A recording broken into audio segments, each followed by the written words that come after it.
Storicate really embodies the idea of being in service because it's really difficult for us to really, truly, genuinely, and joyfully be in service of others unless we first know how to really know ourselves.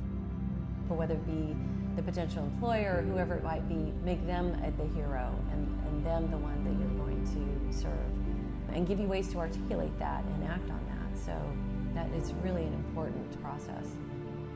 Like if I know how I help people, doesn't it make sense for me just to spend all of my time finding the people that need that help? It's actually not complicated, right?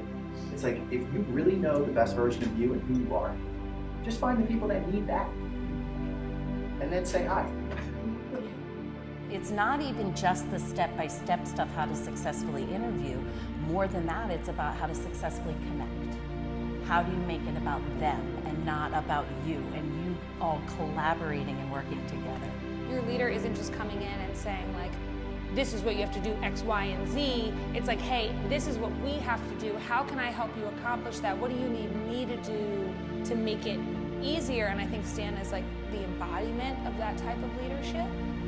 Although the tagline for Storicate is "We help people tell their stories," I think an alternative tagline could be acting in the service of others. Because through Storicate, through sharing each other's stories, you have to have partnership, right? You have to have someone who is giving and someone who is receiving, and there's this beautiful reflection that happens between people who are in that space.